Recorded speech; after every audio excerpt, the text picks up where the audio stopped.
Suelo, bosque y biodiversidad. Hoy vamos a iniciar platicando acerca del tema del suelo. Primero vamos a ver el concepto, ¿verdad? O sea, la definición dice que es la parte superficial de la corteza terrestre, biológicamente activa, ¿verdad? Y tenemos que reconocer que la formación de suelos, pues, lleva muchísimo tiempo, miles de años. Por eso es que no es tan fácil que cuando un suelo se pierde, un gobierno en cualquier parte del mundo tenga el financiamiento para volverlo a construir. Entonces, podemos platicar el origen del suelo, ¿verdad? Proviene de la desintegración o alteración física y química de las rocas, ¿verdad? Y de los residuos de actividades de seres vivos. Por ejemplo, tenemos las piedras que durante muchos años están recibiendo siempre el golpe de la lluvia y esas piedras pues se van haciendo partículas más pequeñas que se van integrando al suelo. Además, cuando en la parte alta, digamos, de una cuenca, de un lugar alto, se llueve y se barre parte del suelo, también esos minerales que se van mezclando con esa capa del suelo. Y finalmente, pues lo que hemos visto en otras clases, la materia orgánica, cuando se mueren los animales, los excrementos, las hojas se caen, toda esa materia orgánica que se aporta al suelo y la descomponen, escarabajos, honguitos, microorganismos, es la parte de materia orgánica, la parte arable que conforma el suelo, ¿verdad? Es muy difícil realmente pues establecer un periodo de tiempo para la formación o recuperación de un suelo si nosotros prácticamente vamos eliminando esa capa arable. Quiero que veamos de este lado. Aquí tenemos algunas capas como ejemplo, ¿verdad? Esta que es la materia orgánica o humus, ¿verdad? Que es el material que sirve para tener todos los nutrientes disponibles para las plantas. Luego sigue el mantillo, ¿verdad? El mantillo, pues todavía ahí podemos encontrar las raíces de las plantas, como se mira en esta imagen, pero ya tenemos otras capas, como es arena, minerales y parte de siempre de esos animalitos muertos, esa descomposición. También aquí hay un proceso que tiene microorganismos escarabajos todavía en el mantillo. Cuando ya pasamos a la capa intermedia, tenemos agua, arcilla, piedras y arena, ¿verdad? Ya los nutrientes pues se van quedando más arriba. Seguidamente tenemos la roca madre. En el tema de la roca madre, como podemos ver en la imagen, pues hay menos materiales y más roca. Y finalmente el lecho rocoso, que ahí pues es la base donde están todas esas piedras, toda esa base sin esos materiales, esos nutrientes, esas arcillas que se encuentran en la capa superior. Una de las preguntas que debemos hacernos es en la clasificación. ¿Es renovable o no renovable? Es interesante porque podemos decir que es renovable porque sinceramente al caer y al morir todos los organismos se vuelve a formar, ¿verdad? Entonces, sí es renovable si nosotros permitimos que los procesos naturales, ese ciclo de la vida siga aportando al suelo y prácticamente los descomponedores lo vuelvan a transformar en un suelo arable, ¿verdad? Un suelo utilizable. Pero también puede que el término no renovable se aplique. ¿Por qué? No se renueva el suelo en el momento que nosotros eliminamos esa capa de materia orgánica que vemos aquí en pantalla o mantillo. ¿Por qué? Porque le damos a la siembra no abonamos el terreno, no le damos descanso a la tierra, lo contaminamos y entonces se muere ese suelo. Eso sí ya no es renovable. Porque todas esas capas que vemos ahí han tomado muchos años, como les decía al principio, para poderse formar. Ahora, otra pregunta que hay que hacerse, ¿verdad? Es si es biótico o abiótico. Bueno, en el tema biótico, si tiene vida, pues muchos expertos dicen que es biótico. ¿Por qué? Porque como pueden ver aquí, hay vida, ¿verdad? O sea, le da la vida a las plantas, están los gusanitos, están los descomponedores, entonces por eso expertos lo llaman como biótico. Pero también es intrínsecamente abiótico por definición. ¿Por qué? Porque pues el suelo solo es una base, ¿verdad? No es que tenga vida, lo que está vivo es lo que está dentro del suelo. Las dos definiciones son correctas. Platiquemos ahora acerca de la degradación del suelo, ¿verdad? Sabemos que lo que realmente ha destruido el suelo son las actividades humanas, ¿verdad? Que provocan que esa tasa de pérdida del suelo supere la tasa de formación. No le damos tiempo a recuperarse, como les decía yo anteriormente. Talamos árboles, quitamos la vegetación, ponemos otras actividades y si lo usamos para agricultura, no hacemos un manejo adecuado de él. ¿Qué causa esta degradación? Bueno, la pérdida de la cobertura vegetal. Regresemos un poco al caso de Yellowstone, ¿verdad? O sea, en Yellowstone podríamos ver que esa pérdida de cobertura vegetal hacía que hubiera erosión, ¿verdad? Entonces, se muere la vegetación porque ya no hay esa capita de materia orgánica y entonces esa falta de vegetación que hace que el suelo se amarre para que no se lave cuando llueve, ya no está. Entonces, la siguiente fase problemática es la erosión.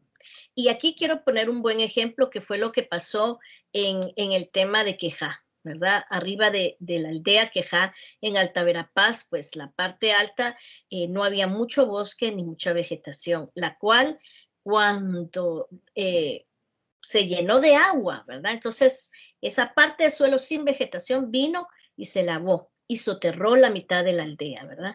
Aparte de que vimos muchos otros ejemplos, porque ¿qué fue lo que se afectó? Fue Alta Verapaz y Zabal Quiché, ¿verdad? Lo más fuerte.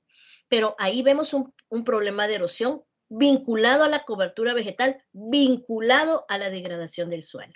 Siguiendo con la salinización, ¿verdad? Tenemos que entender que la salinización es la concentración de sales solubles en el suelo. Por naturaleza siempre hay sales, ¿verdad? Porque esas sales al final son los minerales que proveen el alimento, los nutrientes, ¿verdad? Los vegetales, ¿verdad? A todas las plantas.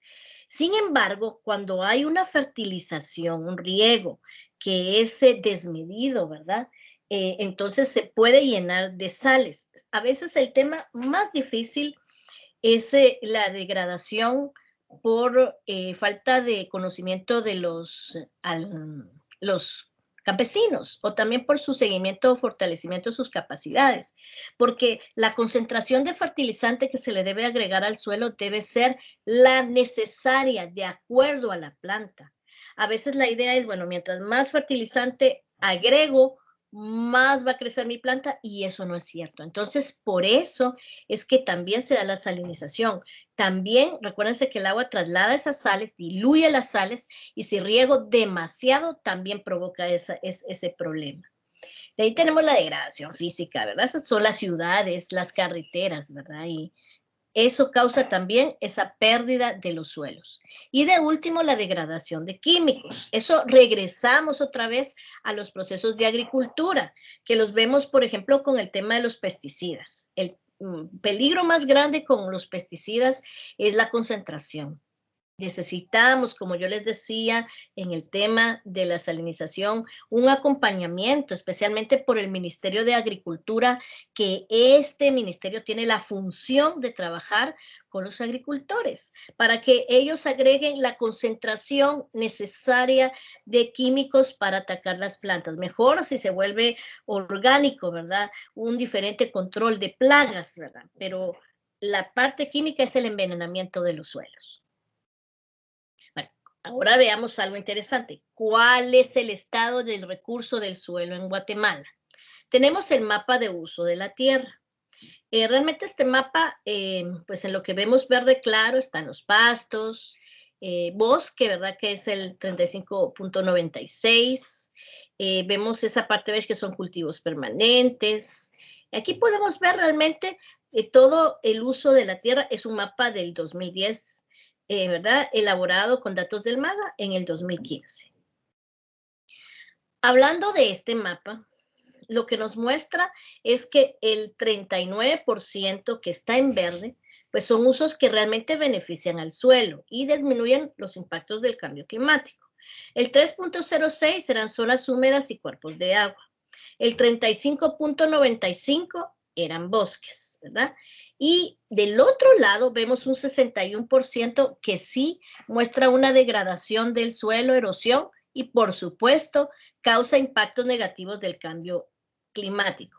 Y vamos a hablar del 16.96, que es la producción ganadera. Regreso siempre vinculado a lo de Yellowstone, ¿verdad? Que vimos que los ciervos habían acabado con ese suelo. ¿Por qué? Porque sus pezuñas, ese compactar del caminar de los ciervos, pues producían que los suelos no se volvieran duros y que ya no pudiera infiltrarse el agua ni ser productivos. Y tenemos este 16-17% en el tema de ganadería, ¿verdad? ¿Por qué hay ganadería? Porque nosotros somos muy consumidores de carne. 1.32% asentamientos urbanos, zonas industriales y comerciales, que era lo que les decía, que producen una degradación física del suelo. 16.41 vegetación arbustivo y espacios con poca vegetación. Cuando nosotros vamos para el Atlántico, ¿verdad? Y por Chiquimula, Jutiapa, Zacapa, vemos justamente cactus y muchos arbustos, ¿verdad? Prácticamente esto ya no es como los árboles frondosos, las ceibas, ¿verdad? Los pinos que realmente permiten un manejo del CO2, ¿no? Esto ya es pasándonos a un corredor seco.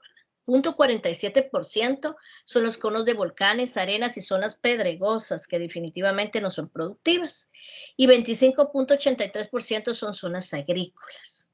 Ahora tenemos un asterisco aquí que nos vincula la ganadería y las zonas agrícolas. ¿Por qué? Porque estos suelos donde se dan estas producciones, el 33% de estos suelos es un manejo sin conservación de suelos. ¿Qué quiere decir? Que el suelo no se deja descansar, no se abona, no hay terrazas. Terrazas se le llaman a las gradas que se hacen en pendientes para que no se erosione el suelo ni se lave, se siembra vegetación o se amarra con ciertas estructuras metálicas para evitar esa erosión. Nada de ese manejo se da en un 33% de estas zonas. Por eso es que hay problema en el tema del uso de la tierra. Miremos ahora los impactos de las acciones antropogénicas sobre el suelo. Bueno, como podemos ver en este mapa, ¿verdad? Que es pobreza total y sobreutilización de la tierra. La parte roja que vemos aquí es el sobreuso de la tierra. Prácticamente lo estamos usando más allá de su capacidad y la pobreza está en prácticamente porcentajes. Podemos ver en este mapa aquí que los departamentos que más tienen esa pobreza es 83.1 Alta Verapaz. Si bajamos y buscamos Sololá, estamos hablando del 80.9. Tenemos aquí Quiché 74.7, Huehue 73.8. Son valores bastante altos de pobreza total dentro del departamento. Pero si nosotros vamos a ver el mapa, podemos identificar que el resto de departamentos no es que tengan 10, 15, sino miremos aquí el departamento de Guatemala 33, pero hay otros que están entre 50 y 60. Entonces, tenemos realmente un sobreuso y una pobreza total vinculada. También necesitamos platicar, bueno, un poquito de dónde viene eso, y está vinculado con la intensidad de uso de la tierra, especialmente por granos básicos. Es una de las razones, pero es una razón muy poderosa, ¿verdad? ¿Por qué? Porque en el tema del sobreuso, podemos ver que eso se debe a la mayor parte por los minifundios. La historia de Guatemala muestra que prácticamente los que tenían, campesinos que tenían una hectárea, ¿verdad?, de tierra, lo dividieron. Si tuvieron 8 hijos, esa hectárea se dividió en 8 partes. Y luego, después de que esos hijos tuvieron más hijos, se fueron dividiendo en pequeños minifundios. Ahora, el medio del asunto es que hay un momento en que eso definitivamente ya no alcanza esa tierra. Por lo tanto, se han ido a partes de tierra que son solo para bosques, donde el suelo es más pedregoso, no, la capa, digamos, esa capa necesaria para los cultivos del maíz y el frijol no es la adecuada. Y también es el tema de la tenencia de la tierra, ¿verdad? Por los minifundios y porque mucha de la tierra en Guatemala pues pertenece a pocos. Y empuja esta economía campesina hacia tierras con menor vocación agrícola, que es lo que les estoy explicando, ¿verdad? La base del sustento del medio rural, como sabemos, es la producción de maíz y frijol, entonces, en pequeños espacios. Y esto nos causa serios problemas en la degradación de los suelos. Bueno, tenemos que tener buenas noticias, ¿verdad? Porque sabemos que tenemos problemas serios con el tema de los suelos, pero ¿cuáles son las acciones en respuesta al manejo irracional de los suelos? Primero, el ordenamiento territorial. Guatemala no cuenta con un ordenamiento territorial a nivel nacional. Tenemos un POT, que es un plan de ordenamiento territorial en la ciudad de Guatemala, pero aquí ya no estamos hablando de suelos agrícolas, es un ordenamiento territorial de la ciudad. El ordenamiento territorial lo que permite, de acuerdo a la vocación de los suelos y a la planificación del lugar, establecer qué espacios físicos y las normas para el uso de esos suelos. Entonces, al tener nosotros ese ordenamiento territorial, hay suelos que no se podrían tocar porque se tienen que dejar para conservación, pero los que se puedan usar tienen que tener normas entre que se cambie el uso de los mismos cada 2 años, lo que les he venido diciendo de la reforestación, de la conservación, ¿verdad? Otra de las cosas es que eliminamos totalmente el suelo, pavimentos, para las carreteras, las ciudades, pero hay cosas, funciones del suelo que no podemos dejar de tener. Y entonces tenemos otras opciones, por ejemplo, los pavimentos porosos, que ya tiene, por ejemplo, Argentina y otros países, que tienen ciertos agujeros microscópicos que permiten que el agua se infiltre. Y entonces, aunque ya no esté el suelo que tenía esa función, pues podamos tener siempre nuestra cantidad de agua necesaria en el manto freático. Luego está la conservación de los suelos en agricultura, ¿verdad? Que esa es súper necesaria, como vemos aquí, pues el cuidado, la fertilización, la rotación de suelos, también usar los suelos también de acuerdo a los cultivos, las terrazas y todas las medidas para cuando son suelos con pendiente, para que no se lave el suelo. Entonces, todas esas y otras medidas de conservación son necesarias en agricultura. La reforestación, no digamos, ¿verdad? Es necesario reforestar. Eh, Nosotros tenemos que vivir con la idea del desarrollo sostenible. Se recuerdan que vimos economía, sociedad y medio ambiente. O sea, hay zonas que para alguna construcción, alguna ciudad se van a tener que talar. Pero si reforestamos las mismas hectáreas en otra área con árboles de acuerdo a ese tipo de suelo y a ese clima, entonces vamos a poder seguir trasladando la absorción de carbono a otro lado y la infiltración de los suelos y todos los beneficios que tiene el tema de la reforestación. Y la tenencia de la tierra, que es un asunto necesario resolver. La tenencia de la tierra, pues el problema que vimos, ¿verdad? Que en la otra clase, que pocos son dueños de mucha parte de la tierra, también es algo que hay que trabajar desde un ámbito político, más que también se necesita que esté registrado la persona que es dueña, que esté registrada de la tierra, ¿verdad? Entonces son problemas que hay que solventar. Ahora veamos el bosque, ¿verdad? Siempre el suelo está vinculado totalmente con el bosque, ¿verdad? Entonces, veamos las funciones del bosque en el mundo y luego vamos a aterrizar a ver unos porcentajes en Guate. Digamos, la cobertura forestal en miles de hectáreas. En el mundo estamos hablando de casi 4.000 millones de hectáreas. El 34% eso es para producción. La protección es el 9%, conservación 11%, servicios sociales alrededor de los 3.7%, multipropósitos 33.8% y no determinado es el 7.8%, ¿verdad? En el tema de protección, pues son aquellos bosques en áreas protegidas, ¿verdad? Que se cuidan, la conservación de los mismos también, ¿verdad? Para poder evitar que el bosque totalmente se elimine. Servicios sociales, pues se refiere a todos esos servicios que da el bosque, la leña, que es para las comunidades, el multipropósito mobiliario, casa, digamos, el fundamento de las casas. Ustedes saben que hay que tener parales, usar madera para las construcciones y otros. Entonces, en Guatemala, ¿cómo estamos? La producción de madera es un 26.8%, la conservación 62.3% y la tala ilegal, que es esa última columna, el 10.9%. No podemos realmente evitar esa tala ilegal. Necesitamos mucha asesoría, mucho trabajo para poder trabajar con ella. Pero veamos las funciones ahora, ya que vimos un poquito de datos aquí.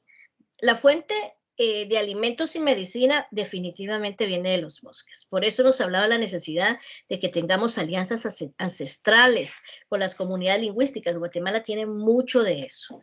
La protección del suelo y del agua, por supuesto, ¿verdad? Porque recuérdense que los árboles amarran el suelo y permiten esa infiltración, ¿verdad?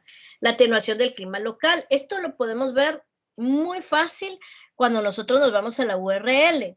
Ahí tenemos un bosque muy amplio, ¿verdad? Y el clima es fresco, hasta frío hay.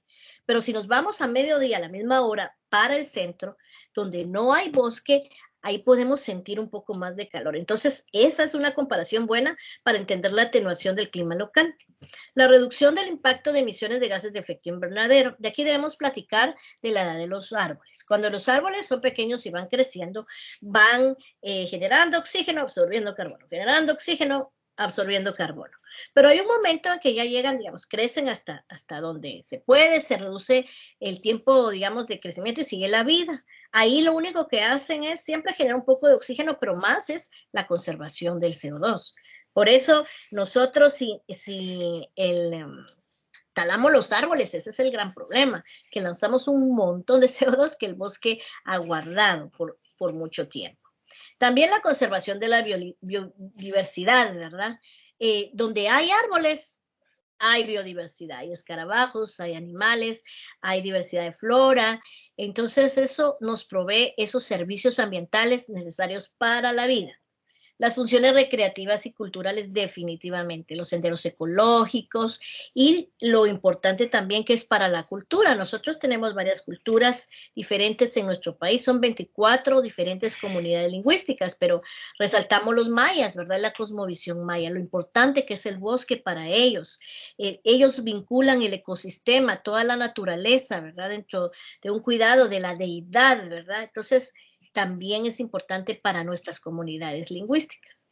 Bienes como madera, mimbre, plantas ornamentales. El Banco Interamericano de Desarrollo ha determinado que Guatemala es uno de los países que exporta al mundo una de las mejores maderas finas. Y una de las cosas que yo quiero dejar aquí es ¿por qué razón nosotros nos vamos a comprar muebles venidos de Estados Unidos, de Canadá, a pagar 14,000, 20,000 quetzales por un juego de comedor y de sala? Espero que nadie sea dueño o hijo de dueño de estas empresas, si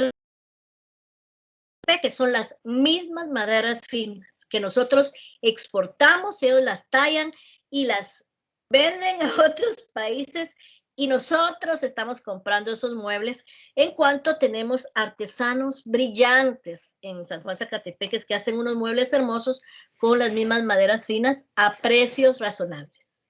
Entonces, se los dejo saber porque esto es algo que tiene Guatemala muy resaltado a nivel nacional e internacional. ¿Cuáles son las presiones sobre el bosque, verdad? Miremos este mapa. Aquí estamos hablando de la cobertura forestal y cambio de uso de la tierra a nivel global. Como pueden ver ustedes, las partes amarillas es la agricultura y los puntos rojos pues son todas las ciudades donde vivimos todos. Luego tenemos el bosque, que es este verde un poco más oscuro, que vemos que no es mucho bosque realmente a nivel global que queda. Y lo verde claro son pastos. Desierto, que es esto bechito, y algunas áreas que ni se miran aquí, resaltadas aquí como grises sin datos. Esto deja ver cómo estamos viviendo. Primero, la agricultura, porque a todas las personas que hay en la tierra hay que darles de comer. Entonces, eso amarillo no se puede evitar, y las ciudades donde viven las personas. Pero el tema de los pastos, eso sí es algo que nosotros podríamos cambiar, porque hay pastos porque comemos carne, porque hay ganado y porque es necesario para alimentar al ganado los pastos. Y eso sí hay que tomar en cuenta que nos produce efectos de cambio climático la ganadería, que lo vamos a ver con detalle. Entonces, ¿qué vamos a hacer cuando tengamos más población? Si el tema de la agricultura se expande y que no vamos a tomar toda la parte de bosques para hacer agricultura. Tendríamos que sustituir los pastos, pero hay que empezar a cambiar esa mentalidad. Miren, aquí están los principales países productores de madera. ¿verdad? Aquí están, por ejemplo, Alemania, 14.500 millones de kilogramos, Rusia, 14.000 millones de kilogramos, Canadá, 31.000 millones de kilogramos, Estados Unidos, 19.000 millones de kilogramos. Aquí pueden seguir leyendo y podemos ver los datos completos de esa producción de madera. Y la mayor deforestación que se ve aquí en el mapa es en África.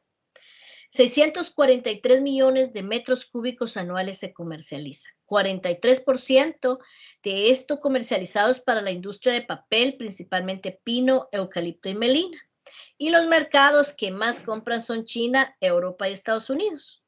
Tenemos el uso de esa madera como commodities, madera común, ¿verdad? Que les decía yo, los parales para las construcciones, versus maderas preciosas, ¿verdad? Que son para los muebles, para todo lo que es preciado para el mundo, ¿verdad? El tema inmobiliario.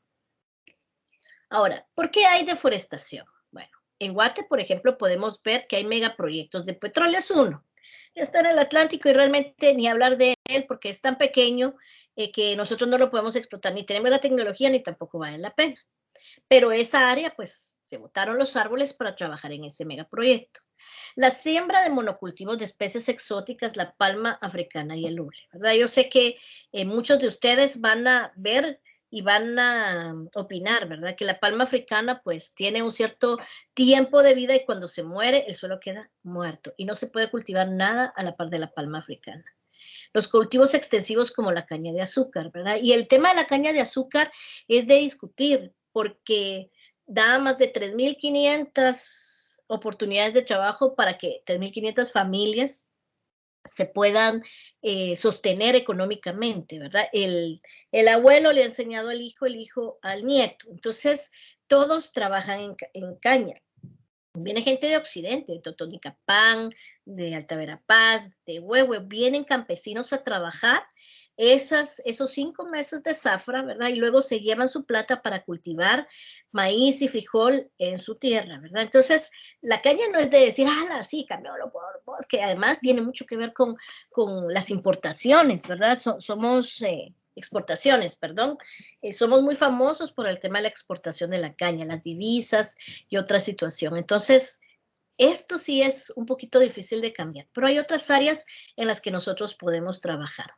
La industria forestal, ¿verdad? Que si bien es bosque, también genera monocultivo. Tenemos un ejemplo nosotros aquí en el bosque de la ardilla de la URL, donde teníamos una sola especie de árboles y entró un gorgojo y mató el bosque y todos los árboles se cayeron. Entonces, para que haya una resiliencia, sí necesitamos, por ejemplo, que el bosque tenga diferentes tipos de árboles, ¿verdad? Y poderlo mantener. Y lo último, la ganadería extensiva. Nosotros en Guatemala sí somos consumidores de carne, bastante, y tenemos mucha ganadería extensiva. El ganado lo sacan a todos los campos y los pastos, ahí van rotando los pastos, pero igual el suelo se va deteriorando.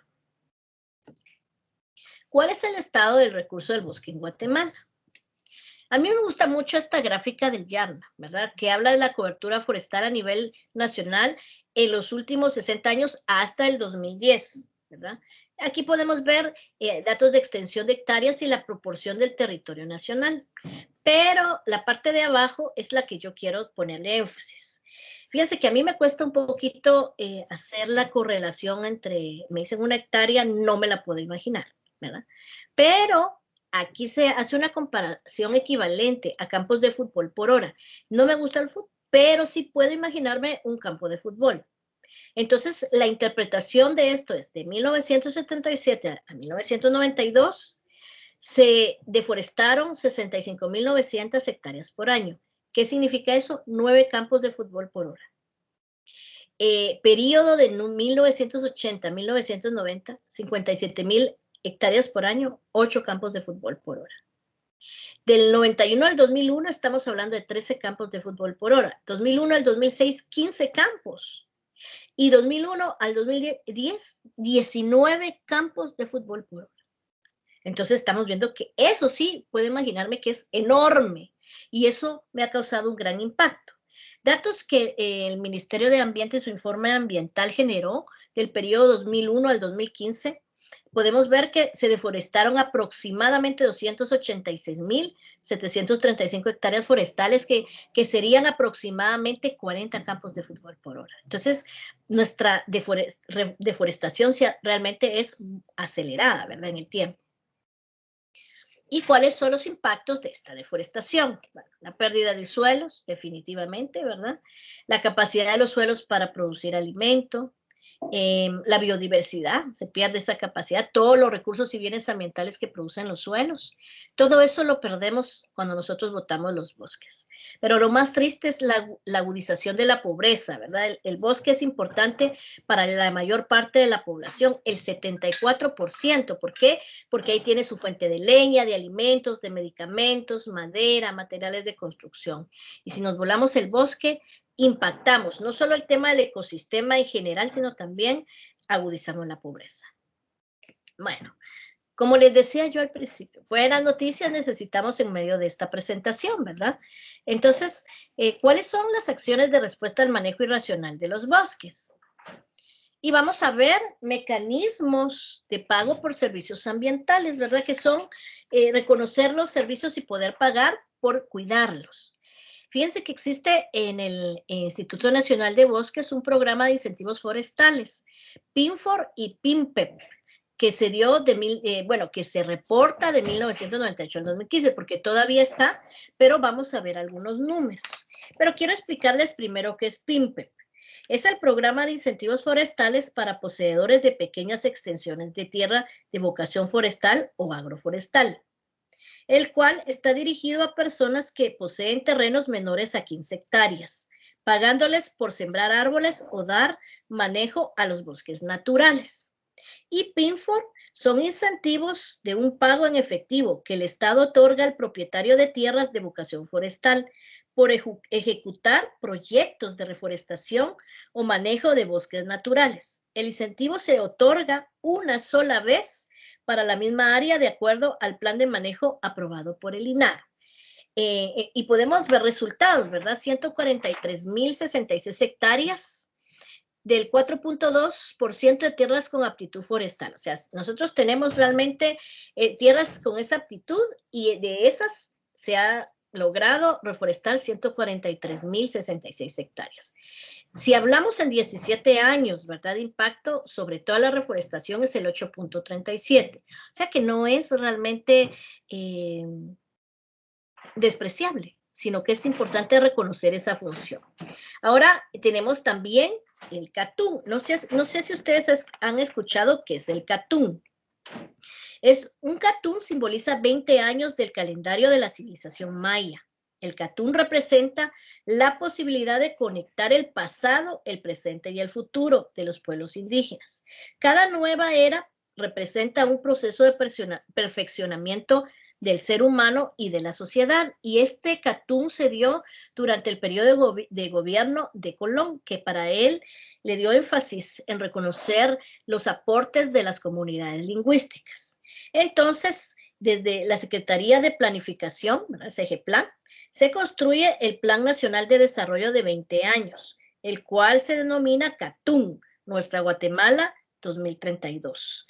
Y bueno, la verdad es que aquí puse yo de todo lo que está en ese documento de planificación, puse dos cosas que son importantes para este programa de incentivos. Fortalecer la institucionalidad y la gobernabilidad, porque si INAV está bien fortalecido en el control, en las licencias, en el manejo, en los incentivos, vamos a funcionar bien en el tema de la reforestación y la gobernabilidad también, ¿verdad? Porque ahí en la gobernabilidad empezamos a discutir un poco el tema de cómo controlar esa tala ilegal. La otra cuestión que también creo que es del otro lado, una cosa es la institucionalidad y la otra cosa son los incentivos forestales, pues hay que fortalecer la industria forestal, el manejo del bosque, porque recuérdense que yo les explicaba que los bosques jóvenes son los que más captan, o sea, el manejo forestal, cortar unos árboles y dejar otros, en ese plan no es malo. Entonces la industria forestal hay que fortalecerla y la silvicultura, ¿verdad? Que es otra de las ramas, ¿verdad? Donde podemos tener también árboles con frutas y cultivos que pueden correlacionarse y proveer un buen aporte alimenticio para el agricultor. Pues también vemos el secuestro y almacenamiento de carbono dentro de los mecanismos de pago por servicios ambientales, ¿verdad? Que ahí está beneficiado el cambio climático. Hay países pues que han cortado todos sus bosques, están contaminando con sus fábricas y están siempre dispuestos a pagar para que otros siembren y aporten esa relación de más menos en el tema del CO2. Está la medida parcial de ingresos a dueños de terrenos, ¿verdad? Porque tanto el secuestro como el PINFON y PINPET no puede ser el único ingreso para poder sobrevivir. Sin embargo, sí es un buen aporte. Y el ecoturismo. Lo mejor es el ecoturismo. No sé si les he platicado este caso, pero lo voy a mencionar porque sí está muy relacionado. Hace más de 35 años, el ministro de Ambiente y el presidente de Costa Rica se pusieron de acuerdo y dijeron, bueno, lo que vamos a hacer es que vamos a reforestar el país, vamos a hacer ecoturismo y vamos a atraer a todos aquellos turistas de Europa, de Asia, de Estados Unidos, de Canadá, que ellos tienen vacaciones que se llaman años sabáticos. Ellos tienen el lujo de poder tomarse un año completo de vacaciones y lo que hacen es salir de su país porque quieren ir a pasar tiempo con los recursos naturales que no pueden experimentar en sus grandes ciudades. Y eso hicieron. Ellos vinieron y trabajaron, ¿verdad? O sea, áreas donde había caídas de agua, senderos forestales. Ahí tienen hasta algunas áreas donde es de madera, el agua es fría porque no hay calentador, todo es natural y es carísimo. Es carísimo. Yo estuve en un lugar donde había una cabaña hecha de materiales del área, ¿verdad? El agua fría y las habitaciones, que unos 150, 200 euros. Ir al caminamiento donde había prácticamente un invernadero con mariposas y ranas de colores venenosas, unos 15, 20 euros, ¿verdad? Entrar ahí. Y el caminamiento era bien corto, con una caidita de agua, un chorrito de agua para mí. Porque si nosotros vamos a San Marcos, a Huehue, a Alta Verapaz, nosotros tenemos cascadas hermosas y de verdad le sacan raja al hecho de hacer ecoturismo. Y creo que nosotros podríamos tener una visión de hacer lo mismo, porque podríamos cuidar el bosque, los recursos hídricos, la biodiversidad y sacar financiamiento de eso. Claro que ellos tienen su planta de tratamiento de aguas residuales, su manejo de desechos sólidos, porque son verdes, ¿verdad? Entonces vemos que hay cosas buenas y salidas para el tema del bosque. Y aquí es una gráfica interesante de esos resultados que ya vimos en números allá. En la gráfica vemos que empezamos desde cero en el 98 y cómo fue subiendo prácticamente esa reforestación. Tenemos una reforestación acumulada del 2015 de 143.066 hectáreas, ¿verdad?, de bosque. Y finalmente vamos a ver el tema de la biodiversidad, ¿verdad? Que en Mesoamérica es el segundo más importante de los 25 hotspots del planeta. ¿Qué es un hotspot? La cooperación internacional diseñó el tema de hotspot. ¿Por qué? Porque quería apoyar a los países, pero no se puede apoyar a todo el mundo. Entonces dice, bueno, donde haya 1.700 especies de plantas diferentes, pero el 70% de su tierra esté degradada, la denominaremos hotspot para poder invertir algunos programas de conservación y que todos los países del mundo miren ese ejemplo. Mesoamérica tiene cerca de 30 millones de hectáreas de bosque que representan alrededor del 35% de su extensión. Y la región se encuentra se encuentran 3 biomas, 20 zonas de vida, 33 ecorregiones. Es una gran variedad de ecosistemas. Por cierto, les quiero contar que las fotos de esta presentación, pues, son fotos que hemos conseguido con licencia de especies en Guatemala. ¿Cuál es el estado del recurso de la biodiversidad de Guatemala? Guatemala es declarado como país megadiverso durante la 10ª conferencia del Convenio de Diversidad Biológica Mundial en el año 2010. Estos países megadiversos, ¿verdad? Tienen un índice muy alto de la biodiversidad en la Tierra. 9 se encuentran en América, que es México, Guatemala, Costa Rica, Brasil, Colombia, Ecuador, Perú, Bolivia y Venezuela, que los estamos resaltando. 4 en África y 6 en Asia. El problema es que albergan más del 70% de la biodiversidad del planeta. pero en tan solo 10% de la superficie. Y uno diría, a la licenciada, buenísima, ahí está toda la biodiversidad, estamos rayados. Pero el problema es que también el 50% de la población mundial. Y si la población mundial en estas zonas está en pobreza, ya vimos en la clase pasada relacionando el tema de la pobreza extrema y la pobreza y el nivel de pobreza, ¿qué van a hacer con la biodiversidad? Se la van a acabar. Entonces, por eso es que necesitamos tener soluciones para enfrentar esto, porque tenemos un regalo de Dios, una bendición el hecho de tener esta megadiversidad, pero hay que cuidarla, hay que hacer algo para que no se vaya a acabar. Buenísima noticia. Guatemala es centro de origen y diversidad mundial de plantas cultivadas como el maíz, chile, huicoy, tabaco, camote y cacao. Son de nosotros. Y eso es bueno, ¿verdad? Porque mucho de lo que sale de aquí del país no se patenta. Servicios que ofrece el recurso marino costero. Yo no sé a cuánto les gusta el ceviche, pero el ceviche, el caldo de mariscos y todos los deliciosos mariscos salen de estos servicios que da estas áreas, ¿verdad? La acuacultura es una oportunidad, ¿verdad? Porque realmente vemos que pues a través de la contaminación muchos ríos ya no producen los peces como antes. Entonces, tener granjas acuícolas permite esa producción de proteína. Siempre está la pesca, el tema de los manglares, pero el tema de manglares está correlacionado con la protección de la línea costera. Y esto ha sido muy damnificado por las camaroneras. Sí, desde hace muchísimos años, cuando entraron las camaroneras a Guatemala, se volaron los manglares, porque ahí está el agua dulce con 12 partes por millón de salinidad, que es no es dulce, pero tampoco es salada para la mejor producción de camarón. Y el tema ahí es que al eliminar eso, por eso entran tan duras las tormentas tropicales y los huracanes a Guatemala por parte del Pacífico. Algunos preguntaban la vez pasada, pero ¿cómo es que un manglar, si es tan chiquito y un bosque enanito, por qué detiene un huracán? Es que recuérdense que los aires vienen fuertes y cuando un huracán topa con el manglar, no topa la parte de arriba, pero sí la de abajo. Lo que hace al chocar esa fuente de aire con el manglar es detener, disminuir la velocidad y el impacto que lleva esa tormenta. Y por eso deja de entrar hasta arriba, porque ahorita entra un huracán y llega hasta Shela. Es por eso que hemos dejado de tener esa protección de línea costera.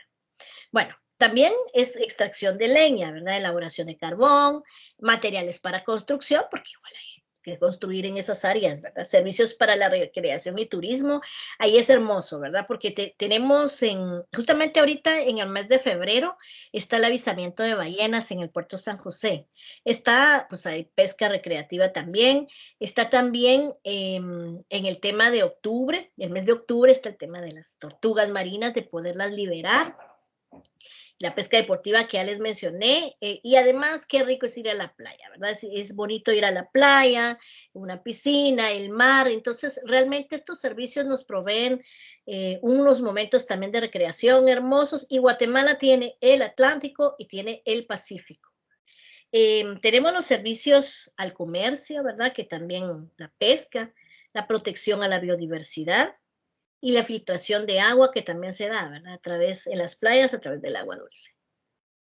¿Cuáles son los impactos de las acciones antropogénicas sobre la biodiversidad? Bueno, se afecta la seguridad alimentaria definitivamente, ¿verdad?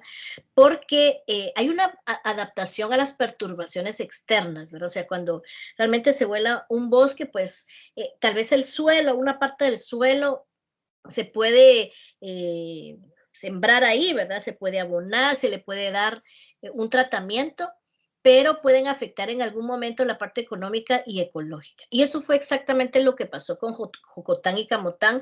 Cuando botaron todo el bosque, fueron sembrando maíz y frijol hasta que tenemos la situación ahorita de pobreza tan grande. Lo vimos en el tema del corredor seco la semana pasada. La vulnerabilidad, ¿verdad? El caso que yo ya les adelanté, ¿verdad? La pérdida de los manglares y las camaroneras, malas inundaciones por tormentas. Y el manglar, pues recuérdense que también es necesario. Si se pueden tener programas en el futuro para recuperación de manglares en algunas áreas, excelente. Salud, pues definitivamente. cuando nosotros no conservamos la biodiversidad, pues dejamos de tener esas ofertas de plantas nutricionales y medicinales. La seguridad energética, pues ya vimos que el 74% de nuestras comunidades dependen de la leña como fuente energética. Las relaciones sociales, porque tenemos 24 comunidades lingüísticas, que para nuestras comunidades el tema de la biodiversidad también es muy importante. Y la libertad de elección. ¿Por qué la libertad de elección? Nosotros podemos ir al mercado. Ustedes vayan al mercado y dicen, no, yo quiero un aguacate Hass, quiero un aguacate dulce, puedo seleccionar entre los diferentes tipos de verduras, de frutas, o sea, yo puedo seleccionar, lo que quiero utilizar para nutrirme y para mi familia. Pero si reducimos realmente, vinculemos ahora el suelo, botamos el bosque y eliminamos la biodiversidad, no va a haber mucho que quede para eso. Materias primas, ¿verdad? Necesitamos para las actividades turísticas, farmacéuticas, cosméticas, también para la industria de alimentos. El tema de la biodiversidad es súper necesaria. La pérdida de biodiversidad fíjense que es comparable con factores de estrés ambiental. Al perder nosotros una buena parte de biodiversidad es como que contamináramos un río. Lanzáramos gases de efecto invernadero, afectáramos el cambio climático y que tuviéramos una radiación ultravioleta elevada. Esta comparación es necesaria. Uno dirá, pero qué exagerado. No, así es. Es el daño que nos causaría como los otros tipos de impactos que hemos visto.